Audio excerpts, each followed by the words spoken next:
on, let me have conversation with Jesus, let me have conversation with my community or a therapist, whatever it is. Children who cannot tell their parents anything.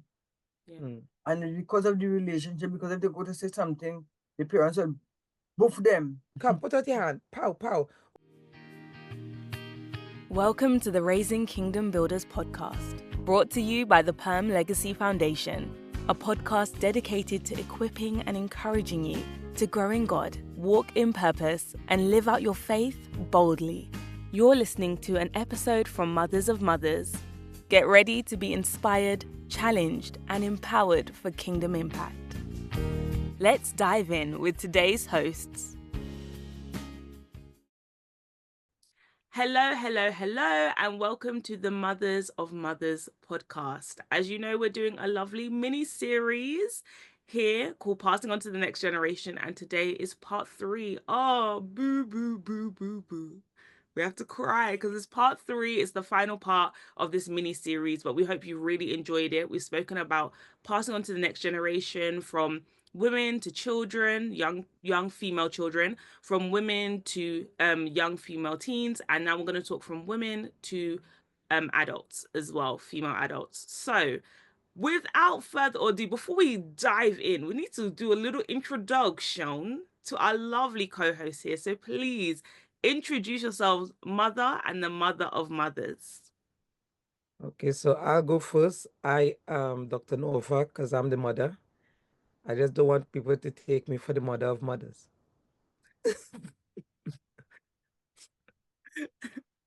I'm Claudette, and I'm the mother of the mother.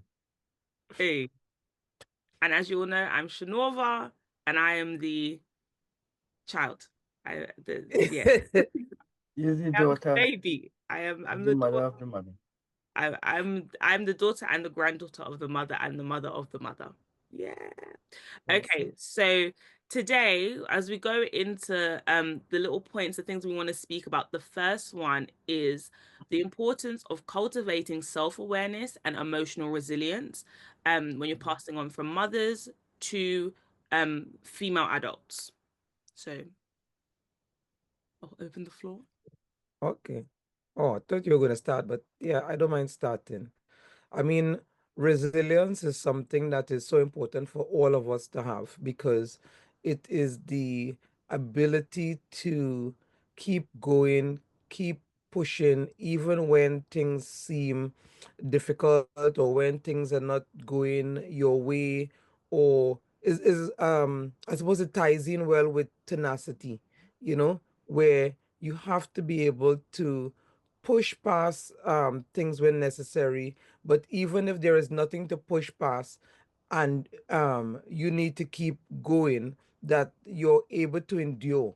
You understand? You're able to have that level of stamina that will cause you to move, keep moving in the right direction. Yeah, it causes people to stand out compared to others. Like if you see somebody who is resilient, that is the kind of person that you think, if they have some sort of sickness, they're the ones you quicker expect to pull through because they're not a Debbie Downer, always thinking that, you know what, it might not work out. So, yeah.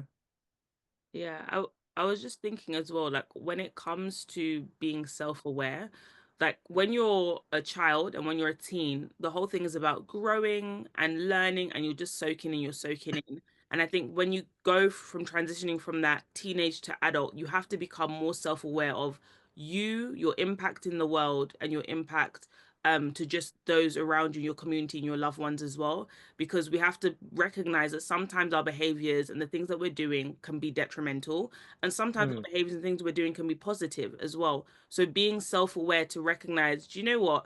I might have done this my whole life, but this is actually not great. Or this is a new habit I might have cultivated or picked up because of things I've seen or environments I've been around, and it's actually not working for the person who I want to be or my own moral standings. So let me just work on, let me have conversation with Jesus, let me have conversation with my community or a therapist, whatever it is, and let me work on putting this thing aside and just becoming more self-aware. And the thing is, the more self-aware we become, especially as adults and things, the more we're able to refers, not the word, the more we're able to relate, sorry, with other adults, relate with other children, relate with other teens, and just become a better person in society as well. Yes, resilience.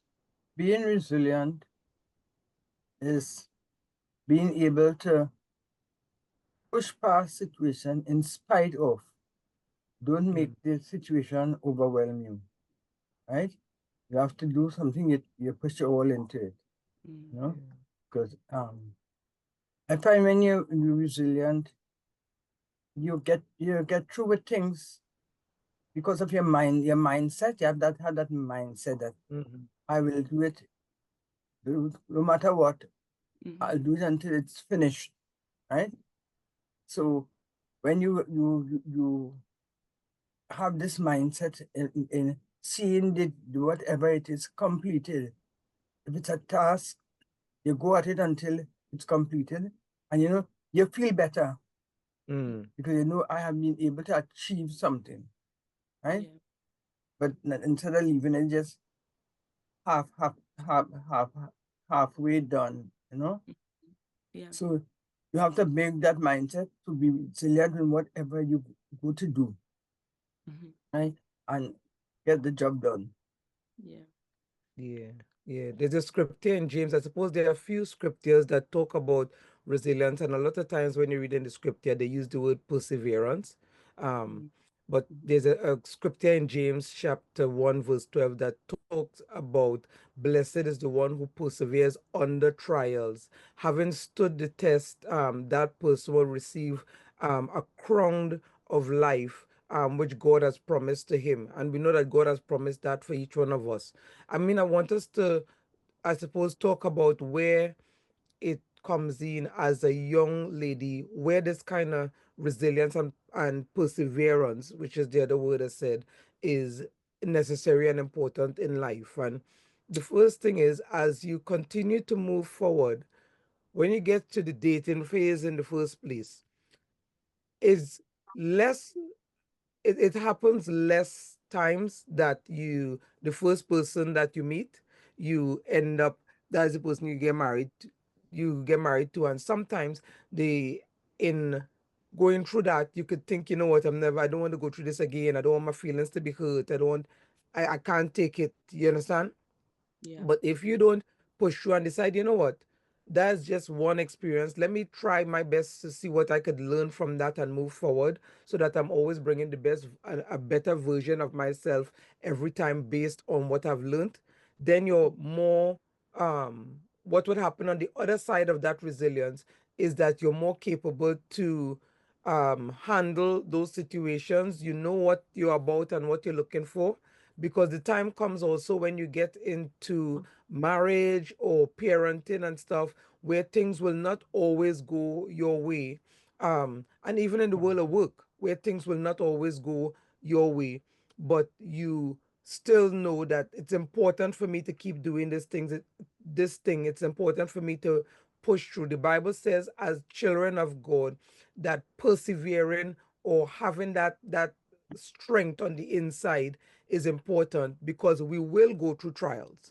We will suffer persecution, the Bible talks about, but we remain strong because in our weakness, God's strength is made perfect. And because His strength is made perfect, it causes us to realize that we don't have to just lean on our own abilities and our own strength as children of God. And so, as a mother, you pass that on to your child so that they're not crumbling under the first level of pressure, the first thing that they experience that make them feel a little like shaky a bit, that they decide, you know what, I can't do it. Is an example that comes to mind is when you get to the point where you're giving birth.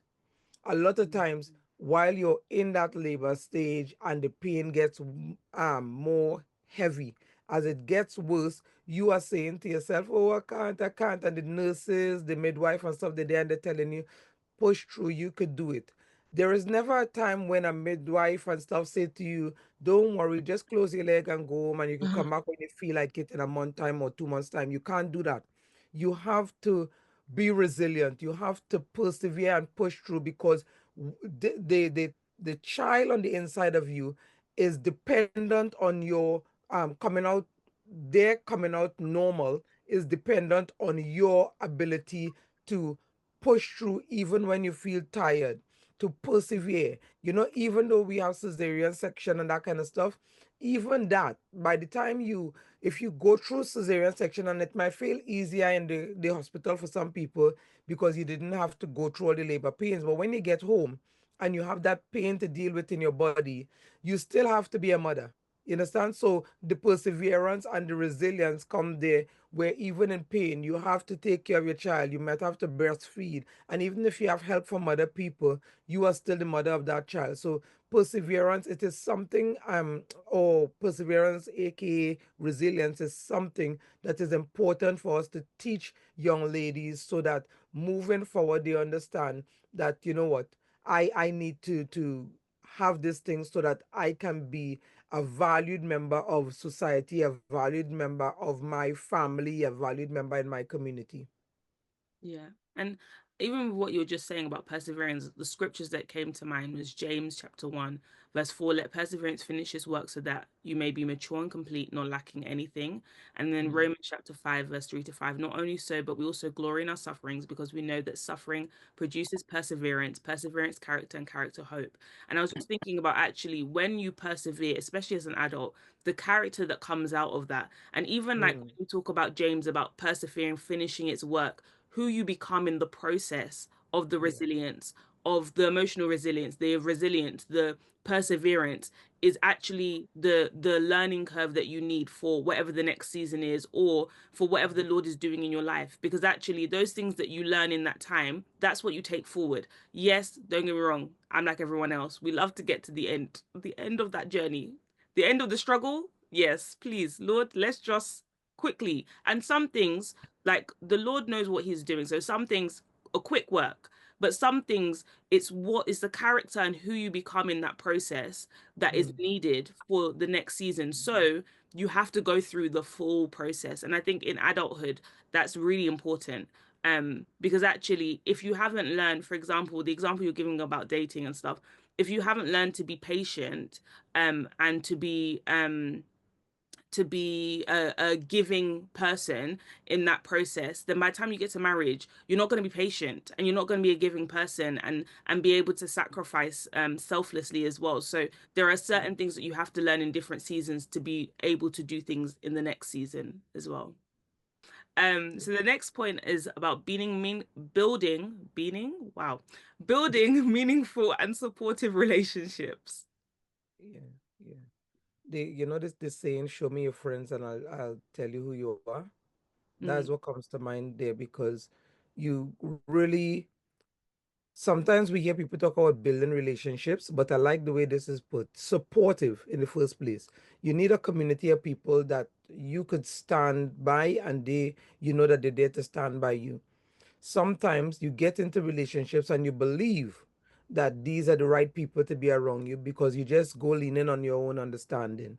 You have never been taught what to look out for, to be careful. Somebody is saying things to you that's hurting you, demeaning you, but you still feel, you know what, they're the only people I have around me to talk to. That is not a supportive relationship. Those are people that is either they are selfish, or they are coward and they don't know, or they haven't been, as we said, they weren't brought up, they were dragged up, so they don't know how to be respectful to other people. Because sometimes what you see people portraying or demonstrating to you is just a product of what they've learned, you understand, or what they didn't learn. They just, it's trial and error on you.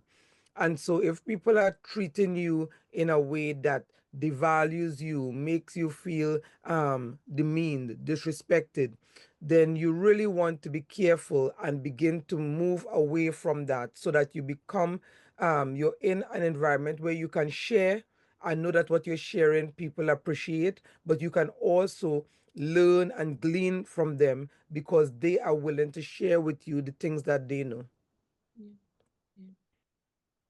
Building relationship, it takes time. You don't just plunge in the relationship, and it takes time for the relationship to grow, Yeah. right? Gradually. Because I heard someone say they're speaking about a love relationship, and they were saying you can't go and meet somebody and then you say you're in love. No, you say you have to, first of all, you have to build a friend relationship. You'll have to be friends before you could say love, because by the time you start to, when the person start to talk and they make different conversation and we interact with one another, not by but by talking, then you build relationship, you build trust, you get to know the person, because with all that you have to be have your A for what is happening, and you keep building this with time after time, you keep corresponding and talking to one another, and then you get to know the person. But you can't stay, some people in a month time, they feel they know everything about a body, and they know that could have some complications. Yeah. Some people, they take a year, 2 years before you get to know the person. Because there are some things about the people that it's only after 2, 3 years, then some of the things start to open out. Right? Because you can't hide your behavior for so long. So you take time gradually, while talking and thinking, you gradually, then you get to know, and then you get a bond, maybe come closer together, and then you realize, well, yes, something good could come out of this. Because I think I know enough.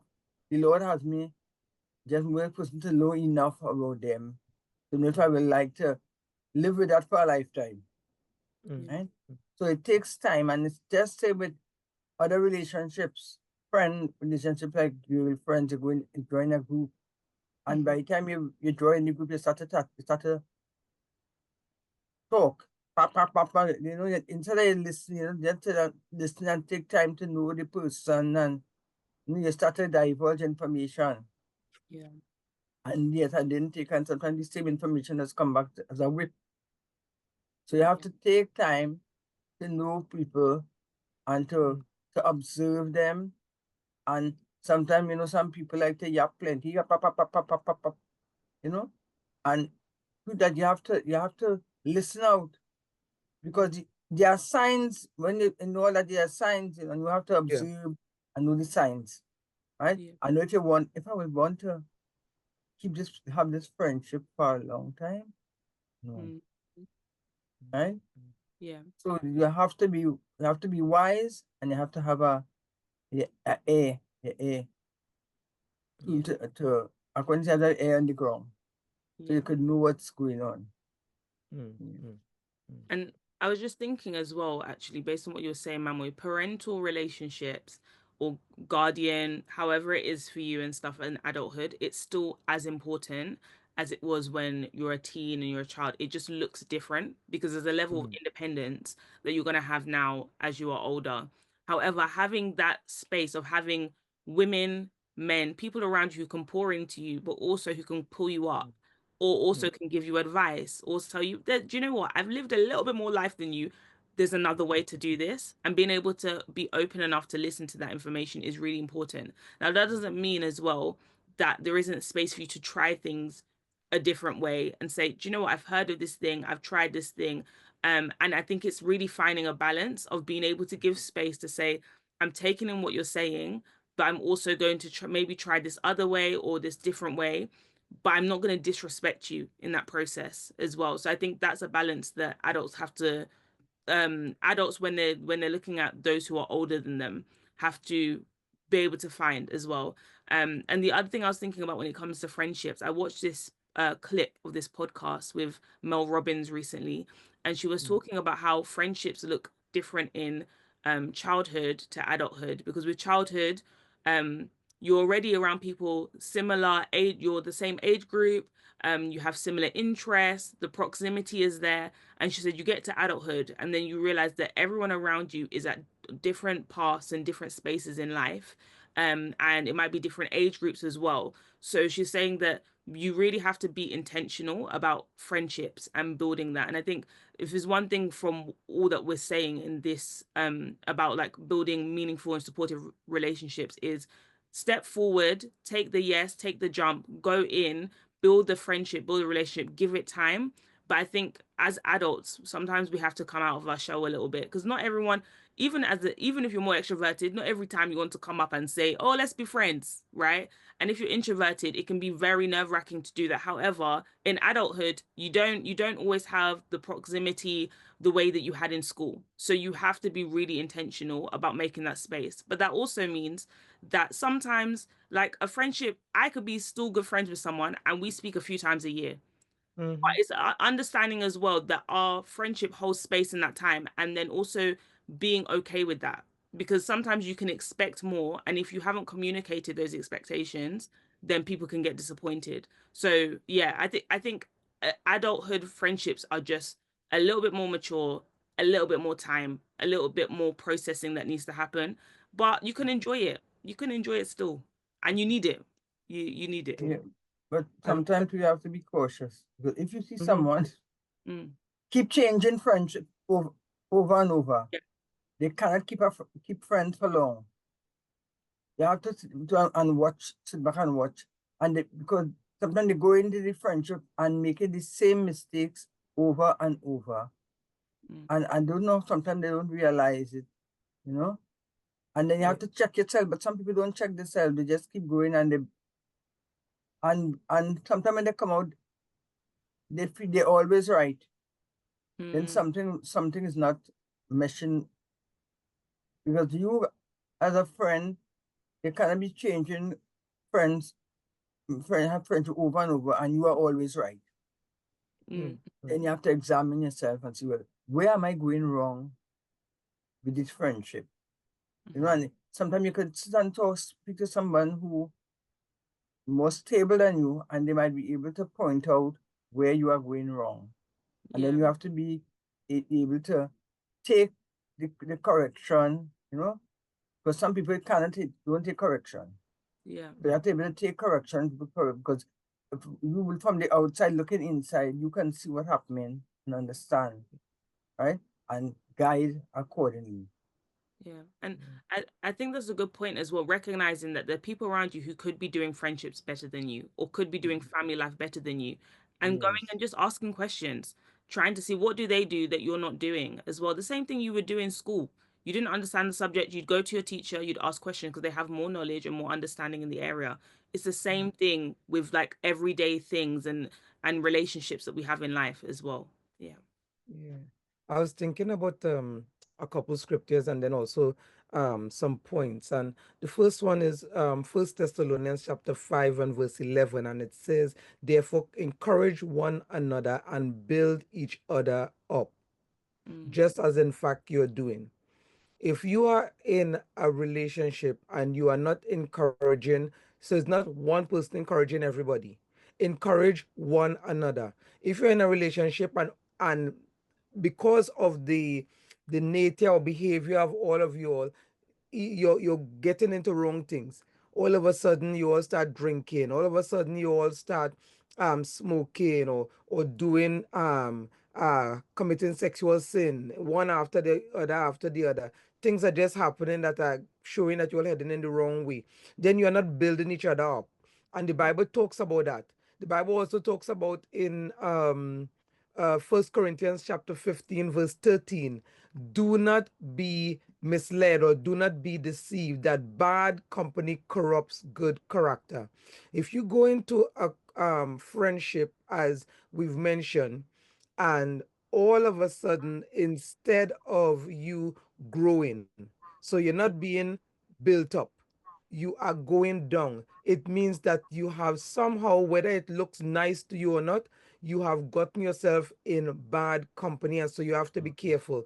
And one of the things I think that a lot of times cause these things is when mothers and older people are trying to talk to some of the young people, and you believe that what you know is all there is to know, or you're right and stuff, and you're not willing to sit down and listen to what adults, especially your parents, your mother, is telling you, then you're setting yourself up.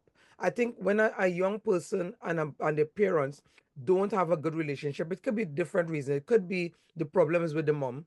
It could be the problem is with the child. But whether it is one side or the other, I think it is so good for us to work on building that relationship up in the first place, because it is in having a relationship with the elder ones that you begin to learn things that you and hear about things that you may not have reached yet or you may not understand. And even though it shows up differently, for example, when Mamoy was growing up, there wasn't like telephone and stuff, no mobile phones. You understand, where you're walking on the road and talking on the phone. But there are some things that she would have learned back then that would be important for her to tell me now. So for example, it's not about running home to get the phone, but she might, if she says to me, you know, don't let your like the phone, when the phone ringing, you feel like you have to jump and answer it immediately and that kind of thing. I shouldn't be telling her, you never grew up with phone, you can't tell me nothing. You know what I'm saying? Because the advice is good. Whether the phone was at home or the phone is when we're out, if every time a phone rings, my whole life changing. I have no time for anybody else. I can't continue what I was doing just because a phone ring. Then I am wrong. And if I don't want to even take that kind of information from her because I say she never had a mobile phone growing up, then you understand, I've stopped myself from listening and learning. People pass on what they, not just what they know in the past, but also the things that are based on what they're seeing now. They can understand how things can work together better. One other thing I wanted to say is, and it would be good for Shernorva to share um, about the kind of friendships that you have now, because one of the things that I've noticed with you and a lot of the young people is that, and this is one thing that Granny used to do as well. You have friends that are older than you, that are the same age as you, that are much older than you. Even if you think about the way we talk with Mamoy and stuff on a regular basis, there are lots of things that we talk about that some people will not talk to their grandmother about. You understand? They would not talk to their mother about. They would not talk to older people about. So I think just talking about those things would be important for people to understand. And what do you get from it? Yeah, I would say when it comes to, I've been very intentional, I think, with friendships over the years. I always recognized, even when I was younger, like teenage age, that there were things that I could learn from people older than me. But just because you're just learning from people doesn't mean you don't have to be personable. It doesn't mean that you don't have to build rapport. Yes, there'll be certain things, especially in the teenage age, right? There were certain things that I'm not going to come and ask you about, oh, what's your relationship with your wife like? That don't make no sense. Okay. That doesn't make sense. However, there was places for me to ask, how are your family? How are they doing? Then remembering what they said their children's names are, what they said their children's ages are, and remembering that their birthday's coming up or what they said they were doing. Even little things like that. People just knowing that you recognize them, you see them, and you hear them, no matter what age they are, is good. And then I think also from a young age, I also recognized that there were people who were younger than me that were better at things than me. And that never intimidated me. It made me really excited. I was like, okay, cool. Let me come and ask questions because you understand this better than I do. And I can come and I can gain information from you about this, or I can come and build rapport with you about this as well. I think as it went into adulthood, that continued, and I guess it just expanded because I when it comes to, okay, let me go back a little bit. When it comes to friendship, I would say first of all, I'm very close to my family, and actually having that relationship with my mother, with my grandmother, with my father, with extended family members, where there's rapport, where there's love, where I can ask questions. And I've been brought up in a way where freely ask the question. I'd rather you ask the question at home than you go out and you try and discover the information yourself on Google or just outside. So because of that space, I think I've allowed space for people to ask me questions, and I've allowed space to have those conversations with people that might seem, I don't know, a bit trickier and stuff. Yeah, when it comes to now, when it comes to relationships in terms of in adulthood, friends who are older, friends who are younger, I think it's always been very important to me to keep rapport beyond like when I just see you at a particular thing. And I think adulthood friendships, they can be a little bit trickier because you're not in proximity with these people all the time. You're not seeing them every single day and things. But finding the things that you agree on, like I think is mum who always says like find the 1% you agree on, spend 99% of your time on it. Now, if it's your friend, it's not going to be 1%. It might be like 50, 60, 70, 80%. You're not going to agree on every single thing, but it's finding those things you agree on, having conversations about it, and then the things you don't agree on, talking it through and coming to a conclusion. And sometimes the conclusion is we don't agree on this. You see it that way, you see it that I see it this way, but it's okay. And then also recognizing that that's going to look different, especially if you're in different age groups. You've gone through different life lessons as well. One thing that I've had a conversation with mum, with Mamoy, with dad, and with other friends as well, is I recognize that I'm now, because of my age, so I'm in my mid-20s, um, that there are a lot of people who are now getting married and go into that exciting season of marriage and stuff. Whereas I have a lot of loved ones who are on the other side, have either been married for a long time, or they're married and divorced, or they've seen marriages fall apart that you thought it was going to be amazing. And actually having that vantage point of being able to have conversation with people who are on the other side and actually can give advice from the other side is also important too. So I'm not sure if I touched on a lot of different things there, but I think I've always tried to keep space to recognize that I don't know everything, and there are things from people younger than me that I can learn and understand. Things from people older than me that I can learn and understand. And I ask questions, and then I find the things that we can agree on and laugh about and joke about. Like one of my friends, she's older than me. She has children. She's married, and we've been talking for a long time about trying to go and have a meal to have some amala because we both love amala. Those of you who know amala, you know that we love amala. So we've just been talking about how we're going to do it and then logistically working out because she's got things with her family and I've got things going on, but logistically working out for us to connect and sending each other pictures of amala and places to go to have amala. And that's just the idea of like find the 1% thing that you both love and you both enjoy and that you can both do and spend that time doing as well. Yeah. Yeah, I would also love for Mamoy to share because the one thing, I mean, Mamoy and I have been close all my life, really, not all hers. It's from the time I was born. Yeah. All my life. And so just sharing because it's not just me. I always think about I'm not in Trinidad anymore. But a lot of times when I hear you talk about even Janice, like your goddaughter, the way that your interaction with the young people and stuff, like how does that feel for you being the older person and being able to have these tight friendships where you could talk about anything and everything with the younger generation and even thinking about people that are older that you speak to as well?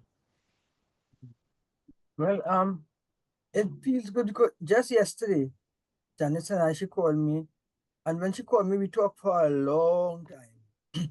We hit all talk about all sorts of things. If she having what problem she having, what things she don't like, talk about the children, talk about the husband, and we spoke long when we started, a long time, right? And even with Nova, and since she was small, if I'm sleeping, I know if I turn, she's on the bed right beside me. She right there with her mother, everything, we talk everything together. If I want something done, I could call her Norva, so. And she was always that person, that kind of person. And when Shernorva was speaking, what I remember, I said, you can talk with your family about different things, but what about their children who cannot tell their parents anything? Yeah. And because of the relationship, because if they go to say something, the parents will boof them. Yeah. So they are afraid to ask questions. They're afraid, and sometimes the parents will find they fast ask me that. But it's not about to just wanted to know and you could explain to them in a simple way, well, no, because so is so. But some people, some parents push the children away from them by the way they respond to them in different things, right? And some children, they have maybe so much thing to hide that they don't want to confide in their parents. But the thing about it, the best person is to confide in your parents, because when you confide in others, sometimes you could be led in the wrong direction. And so being close and being a close-knit family, may not agree with everything, but you can sit down and still talk about it, and you can disagree to agree, right?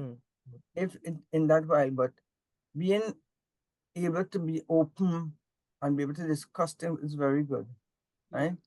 It's a very good thing. And some, there's some in the generation, some trend because they went to maybe high school and university and the parents didn't do that. Sometimes they feel they're more learned than the parents. What I asked her, and she don't know that she didn't go to, I went to university, I went to college. So, but you have to, the parent is the parent and the parent will lead you wrong, right? Well, not Well, supposed most to lead parents you wouldn't wrong. lead you wrong, but there are some who Yeah, just yeah, might. And that's why I think, that the onus is on the parents to want to develop that relationship with your child. Because if you as an adult or an older, even sometimes when children grow up, they can be disrespectful and this and that. But if you decide, because a child has done me something, I am not going to talk to that child again. You are the one in the wrong, I believe. If yeah. Because the child, yeah, you expect, maybe in the way that we grow up, you expect that the child will come back and apologize. If the child come back and apologize, even for you to go and say, so you are not going to come back and apologize to me, so that you open up the dialogue again.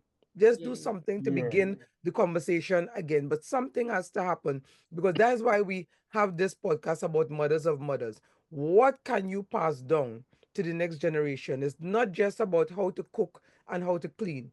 Simple things about, as we say, resilience. Simple thing about having respect for other people. Simple things about how to navigate friendships. You understand? Things to look out for, to be careful with. We have to be, to really pass this down. And where we see that things are not going well, you don't just, leave them. They would learn. If you're doing like that, But remember that is your child as well. So that reflects on you as a mother. yeah. And sometimes when you try to, because you try to correct children and tell, when you say about different things, they say you don't like, well, I know you don't like people, but and then they tell sometimes they try to get that same thing that you don't like people because certain things, pitfall they're trying to try to avoid this, don't do this. And they label it as the parent don't like people, but it's not like that. The parent trying to keep you from getting through different hurts, right? Mm. I think not everything that people would say might sound the way that you want to hear it, but are you looking for the lesson in it, or are you looking for the issues in it? So we have to be careful. Yeah. You're going to say something, Shernorva? Yeah, I was gonna say, like, actually, from what both Mamoy and Mum was saying, there was 2 points that really stood out to me about building that relationship, especially when it comes to parent child and things, but parent child and friendships. There's the two aspects is vulnerability and respect. I was just thinking about even Mamoy talking about her relationship with her goddaughter and that place of vulnerability of being able to share things that are going on with her life openly in lots of different areas, and mum was sharing things that are going on in her life openly in lots of different areas, but also from the goddaughter's perspective, having that place of respect of this is still my godmother, as well. And even if you're sharing your vulnerability of things that you're going through or you're going through your family, understanding that I still respect this person I'm having a conversation with. And that's really how you build meaningful relationships, especially Yeah. when you're navigating that a friendship between like a mother daughter kind of relationship, is recognizing that I need to be vulnerable enough to share what I'm going on, how I'm feeling, even if I've disagreed with you. I need to be vulnerable enough to share that, but I also need to do it in a way that I still respect who you are and your role in my life. And I think that's what people are sometimes getting wrong because they don't have that level of respect. Like I was having a conversation with Uncle Bumi, who's it's one of the leads of one of the other podcasts as well. But I was having a conversation about how with parent and child relationships, sometimes children don't recognize because I see your nakedness in terms of because I see everything about you in home, because I see all of the things, the good, the bad, the things that people don't see outside, Yeah. that sometimes you don't have that place of respect for the person or recognizing who they are spiritually, recognizing who they are in your home, recognizing their role in their work and stuff. And out then you start behaving like that outside and treating them differently Yes, outside. yes, And yes. that respect erodes over time, and then the relationship is falling apart. So you Mm-hmm. really have to make a meaningful, like I think in my head, I always make a meaningful point to think, okay, Dr. Norva, she's also a spiritual leader. Mamoy, she's also not just a grandmother, but she's a leader in her own right as well. So I respect the advice that you give, irrespective of the fact that we are family, irrespective of the fact that, like, who else, what other people are saying. I'm like, okay, I can hear what you're saying and stuff. You might be upset with this person, but who do I know them to be? And then even having that conversation with the Lord so you can see things clearly through his perspective. Yeah. Mm. Yeah. You know what come to mind when or what I remember? This is similar to Christianity and spirituality. We have a reverential fear for God. We love him as Father. We know that he is our lead and our guide, but we understand that even though we could have conversation and banter and laugh with God, you respect him because of the position that he is in. To be King of Kings and Lord of Lords, to be the one who created all things, to be the one who knows all things. You must, if you don't respect that and appreciate that, then you are losing the plot. And what will happen is that when you come and you try to talk to him now from the place of child, is almost like you're talking like you're equals. You're not equal with God. How long have Yeah. you been here? 50 years? Can 50 years be as much as 5,000 years? Can 50 years be as much as 10,000 years? Do you get what I'm saying? But we want to almost act like, God, you have to listen to me.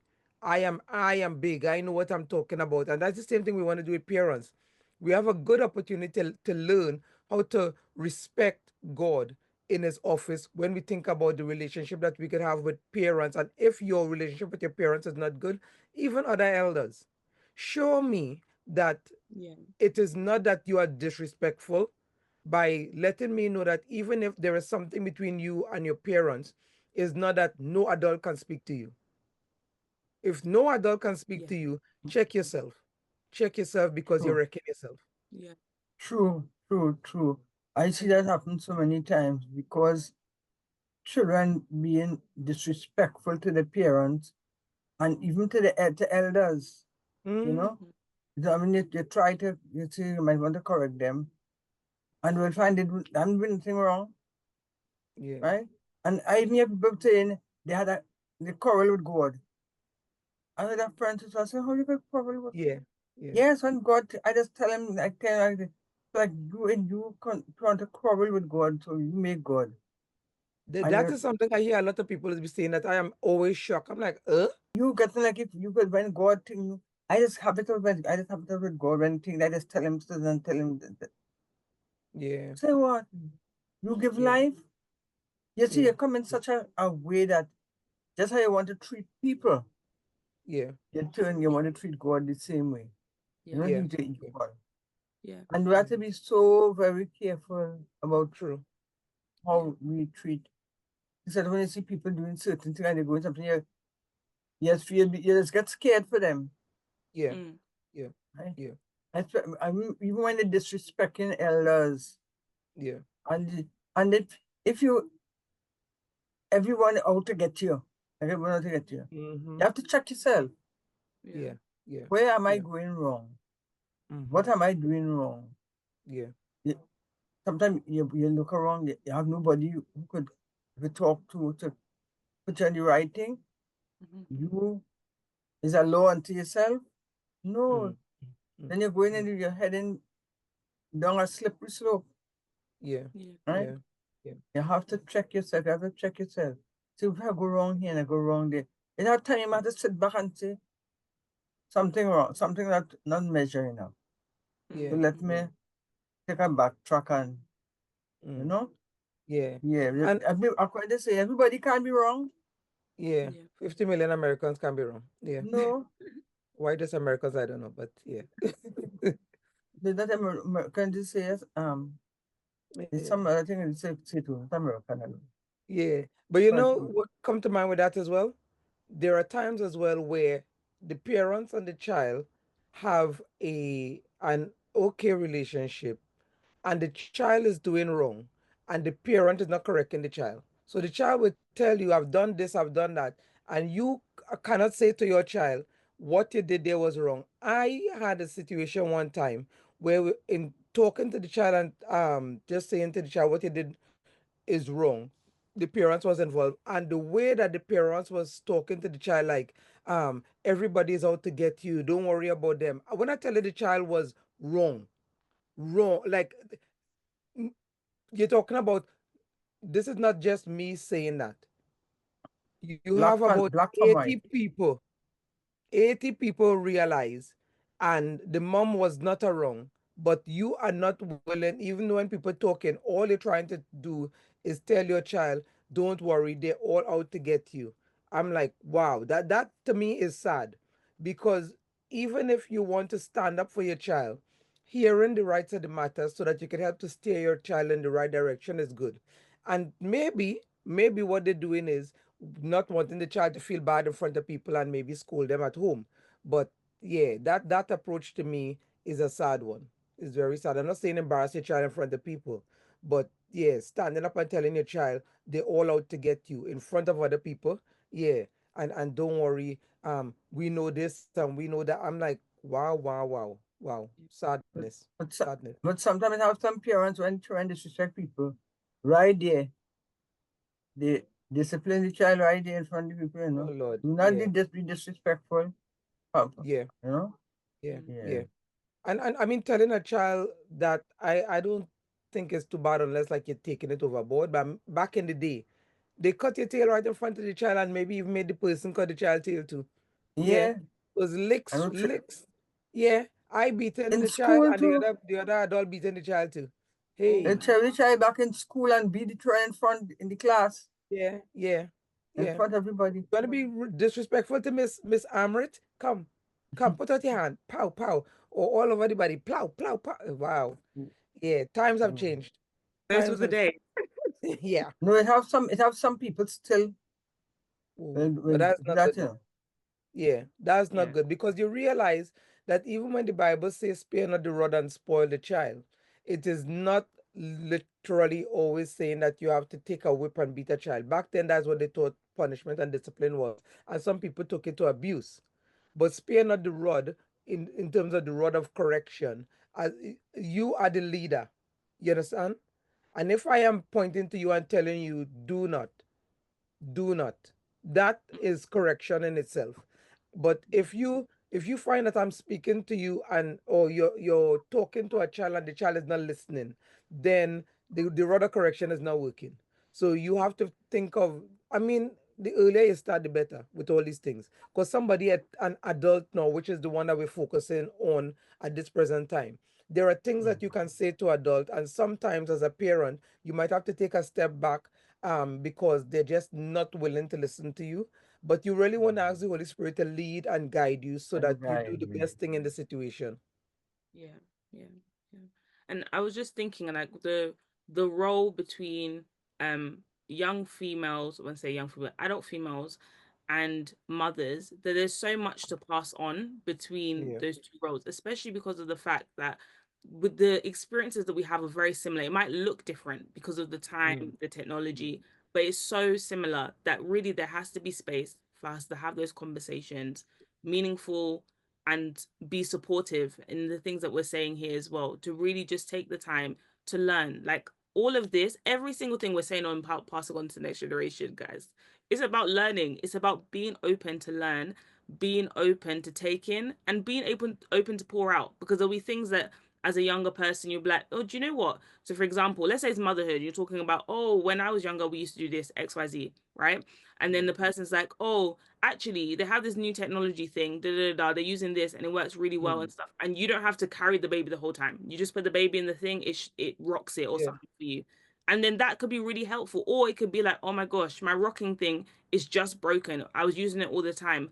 Mom, can you explain to me, or grandma, can you explain to me what you guys did to get the baby to be quiet and stuff when you didn't have this rocking thing? That's an exchange of conversation, that's an exchange of mind, that's you being able to exchange information and learn from each other Yeah.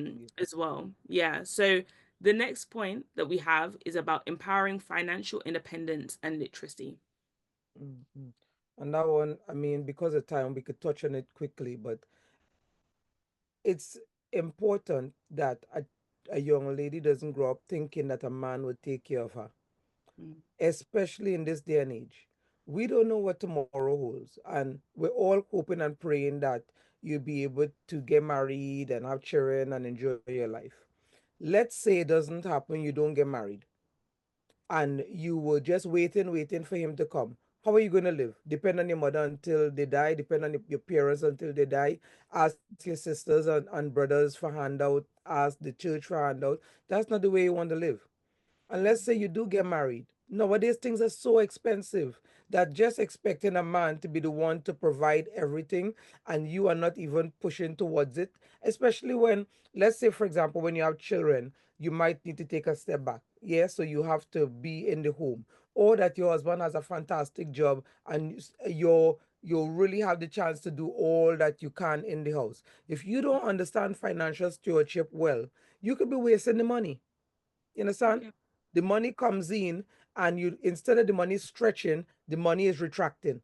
So it's getting more contracted, tight. You don't want to be one that when your husband speaks about you, he's not talking about you as a virtuous woman. He's talking about you as a vulture or something. You know This, that's not good. Yeah. but some people, somebody was telling me, I was having a conversation, and they're speaking about spending, and the person was saying that they have this friend, and the friend, well, I think the mother died, and she left a house, the house paid for whatnot, and she's working, the husband working, they have no children, and she's spending money like, you know, she, Mm. I don't know if she wasn't taught how to take, not because you Mm. have a house and you must get, no. And and I would say, when I went to say, and she went out with the person, and they went and they buy this skirt, $600. Mm. What the, she, what, what's in this skirt for $600? But because you have money and your husband, he's working, you working, you feel money is just a spend. This skirt is $1,000 buy. No, But that one is somebody, 6 and 1.5 does not the other though. Because if people have what where your pocket could stretch, it could stretch. If you say that this person has a lot because they've received things financially and their husband are financially, maybe for them buying quality things was more important for them than buying just having like you have enough money now to buy at a higher level. And sometimes the person who looking at you doing it might be somebody who is more of a miser or a cheapskate, or they're accustomed just what do you call it, scraping through, or they're penny pincher, that kind of thing. So that is relative, because if there are some circles, yeah, that the way that those people talk about things, if you hear them, you'll be thinking, whoa, listen to them. But they might, mommy, there are so many people that I'm in circles with that they talk about how much they make in a month. Who making £10,000, who making £100,000. There are people who making a million between a month and 3 months. That come in for them. So those kind of people, if I would be surprised to hear that they go into a shop and buying a skirt for, I don't know, 20. Do you get what I'm saying? mhm. They would quicker go in some place and be buying something for 1,000 because of the quality of it, because of whatever. I'm not sure if that one, it's not that it's right or wrong, but it's relative. So it depends on what you have, and sometimes when you are moving up, the circles that you were in before might find it difficult to handle that you are no longer operating at the same level as them. So that is why sometimes as you move up, your circles might change, not because you don't like people, but now people are becoming, they could be more judgmental of you because you're not doing things the way you used to do it before, which was normal and natural for them. Whereas maybe if the person knows the place that I find myself in, um, well done to you now. You remember the other day, mommy, we were looking at a video that I ended up stumbling on YouTube with this nurse that left hospital. She just went to buy something in the shop, and while Yes. she buying the thing, the lady just dropped down dead in the shop. It was horrible to see because everything was looking nice and normal. She's buying her stuff, all of a sudden she starts staggering, then budup. So, and I know of somebody that talk about their sister. The sister was a nurse as well. I'm not saying that all nurses, yeah, beware. I'm just saying human beings as a whole. The sister was putting money towards this. The husband wasn't treating her the best, but she was keep putting money, saving up for a rainy day, for a rainy day. And she went to work one day and then and wasn't feeling well. Never came out, died. And so sometimes because we penny pinching, because we holding things back, somebody else end up spending your money. I hope that the girl's mom, or the one who passed the money on to her, that she was able to have a nice quality life with the money that she has and didn't just think, let me leave it for my children. Because even though the Bible says a good man or yeah, that they leave an inheritance for their children For the and children's also children. for their children's children. Another scripture talk about that that is important. You can't go, you shouldn't be going without just to That's leave true. for your children. Like you Yeah. are not eating and them kind of stuff, and then you end up in the grave faster just so that you can provide for your children. So we have to be careful. Yeah, I was gonna say as well, when it comes to like building financial independence and things, um, also for females, there's so much information online and on YouTube.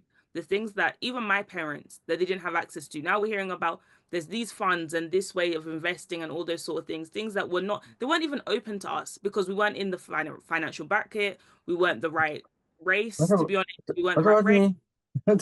Well, yeah, that's what I'm saying. But I'm saying Yeah. people from like mothers, grandmothers, like there's certain things it just wasn't spoken about in your culture, in your community. It's now on The, YouTube. It's now on yeah, YouTube. the thing that I remember mommy and they had back in the day, I remember you all used to have saving bonds. And that was seen as a big thing in Trinidad when they used to do this stamp business. And when you Yeah, save up some a certain amount and then you carry it into the government. And I can't remember how the whole thing went, but I remember this saving bonds the other day. But yeah, I as know you know, something, the yes. level now that you're able to invest now is a whole other thing because we're exposed to more, especially with modern technology. Now you have a chance to see that there is so much that we were missing out on, and other And people maybe knew about it. Other yeah, and what do you Yes, call yes. it? it wasn't accessible to us at the time. I mean, No, no. maybe your family didn't have £10,000 to even start the things, but now Yeah, you can start with £5. Now you can start with a yeah, hundred pounds, and it's enough. And I think to, especially as a female, do not go into a space like, oh, well, I don't know, so I'm just going to leave it. Go to seminars, go to places where you can network. Go and learn the information. The amount of people there's some financial people that I listen to that I just make sure each week when they bring out a new video, I listen to the information, I listen to stuff about inflation, I listen to things about what is going on in the economy because I want to know the information, I want to learn. yeah, And I think even when it comes to just this is a side note, but as a female, there's areas that you can learn about when it comes to educating yourself in every area. If you have an yeah, interest in history, you learn about history. If you have a little bit of an interest in sport, then you can go and learn about sport. Go and find out what's making people exciting. Recently, as in the last few years, I've fallen in love with NFL. Love it. Really enjoy it and stuff. And I've been able to go and experience it and to take in more information and to understand the sport. But I'm just saying, like as females, that let's not, especially with the example you were giving about thinking about relationships and things like that, grow yourself as an individual. There's so much that we can take in and we can learn, and not waiting when it comes to finances for, oh, in the future I'll buy a house. And like, okay, you're saving your money right now with the cost of weddings. Your down payment for your house and your wedding might be similar cost. So save the money, and whichever one comes first, you pay for that first, right? So I think it's just the idea of put your money aside. That okay, so it's a half and half. It's important to save for a rainy day. It's important to think about your future. When it comes to like compounding interest, the more you save over a longer period of time, the more you're going to have in the future. However, there's things to do for today. If you want to travel, save the money, put the money aside, go and start doing a little bit of traveling. Go and stay in a hotel when you're in your local town, in your community. Go and have those experiences for yourself. The other thing I was going to say about finances as well, I guess is going back a little bit. It's also recognizing what side am I on? Am I on the extreme side of saver? Am I on the extreme side of spender? Or am I somewhere in the middle?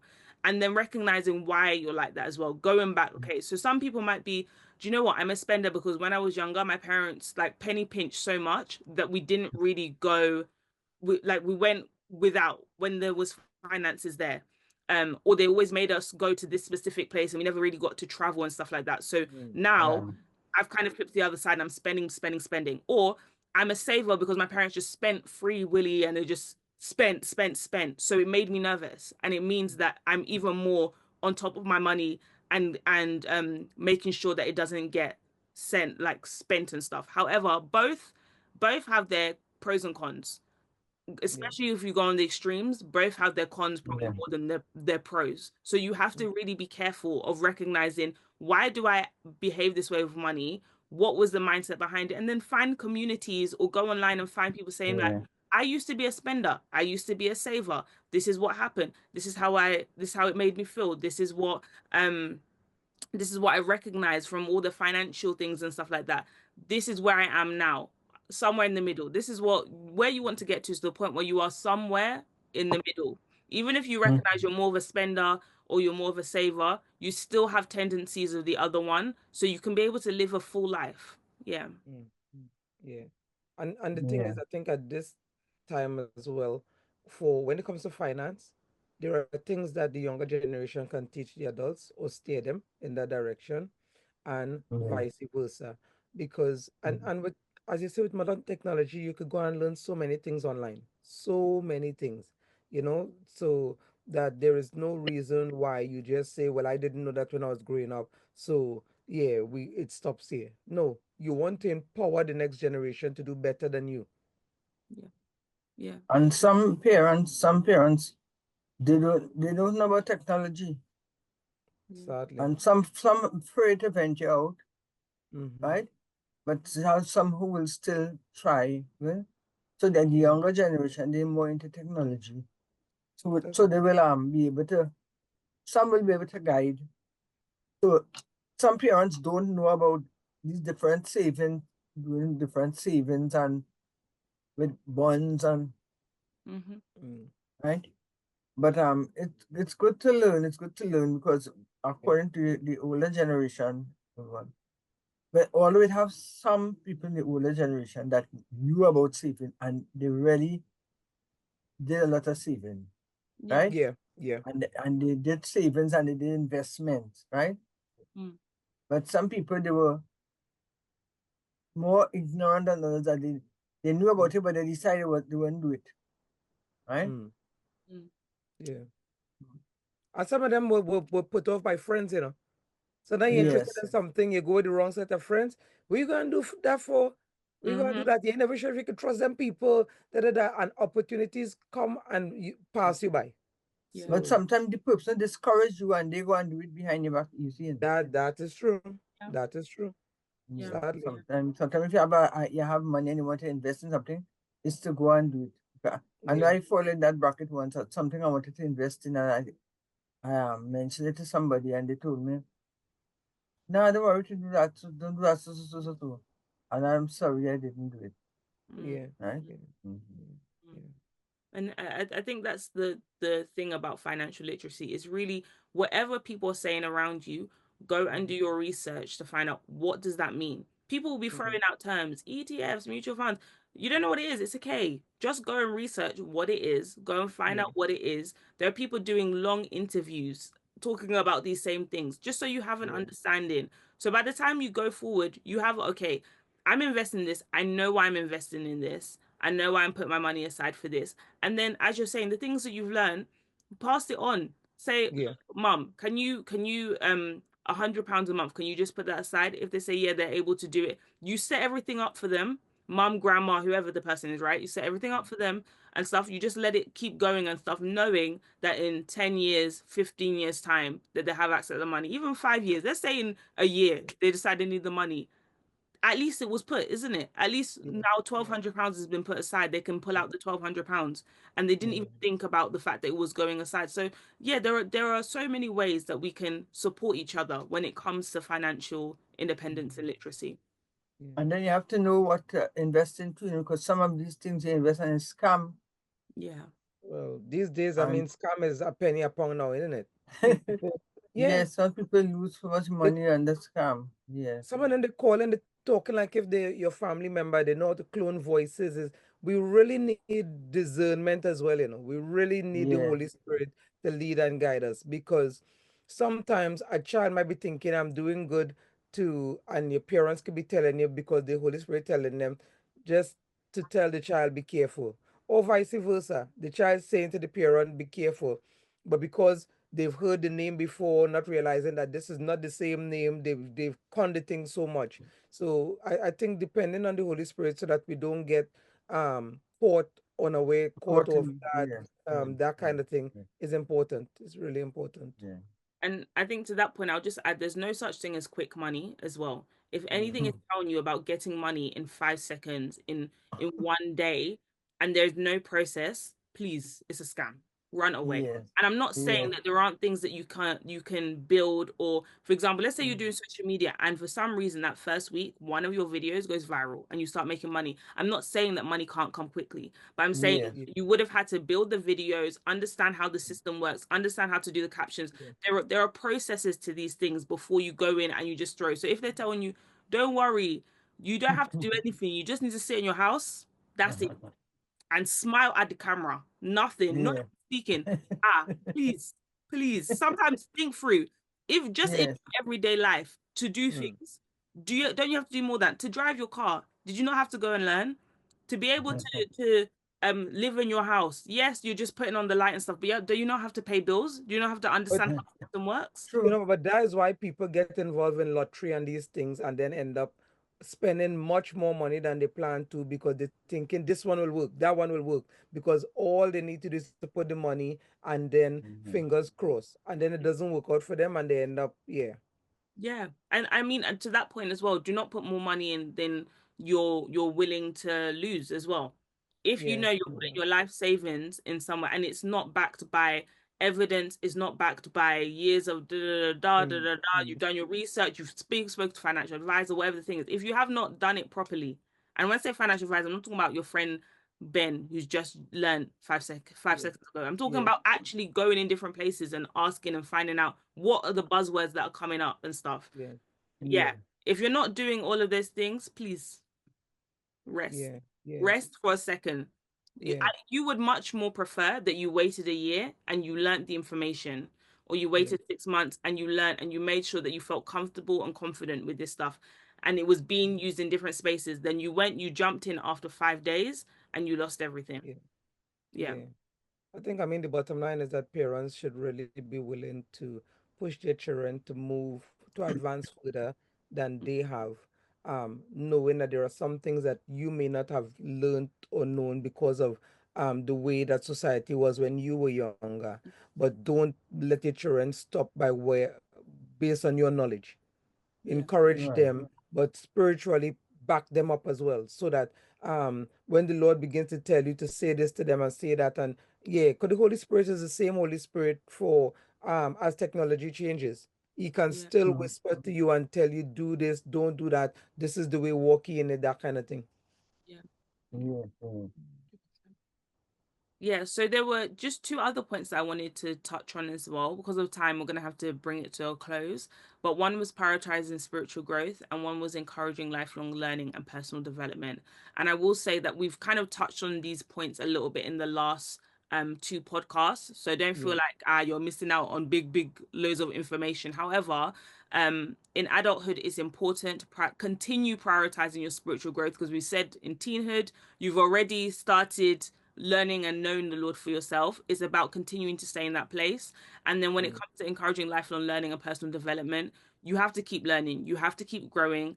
There is you don't ever get to a point where you're like, oh, I know all of this. I know all about the Lord, or I know all about things. There's always more information and always more things to take in. So please continue learning. Find different ways to learn online, on your phone, through books, just different technologies and stuff, so you can learn, taking information, and then having those conversations with your mothers, with your grandmothers, with the females in your life who are pouring into you as well. So you can share information and grow from different perspectives and opinions too. So Yeah. that is it for today. Thank you so much, Dr. Norva and Claudette, or Mamoy and Mum, as you have all heard, because I'm sure you'll be calling them Mamoy and Mum too as well at home. Don't forget to like, subscribe, to comment. We want to hear your thoughts, your feelings, anything else that you think, do you know what, this is really important to pass on from motherhood to adulthood as well, female adults, things that need to be passed on, conversations that need to be had, information that needs to be shared. Also, if you have any questions, please put it in at marobstt@gmail.com, marobstt@gmail.com. And as soon as we can, we will get to it. We'll try and answer your questions as well. I've loved actually doing this series with Mamoy and with Mum as well, and just going through this mini series of what it is to pass on to the next generation, from childhood to teenagehood to adulthood as well, as a female, and what that looks like as well. I think there's so much we can learn from each other. So as for next time, there will be a new topic. So be ready, guys, be ready. Yeah.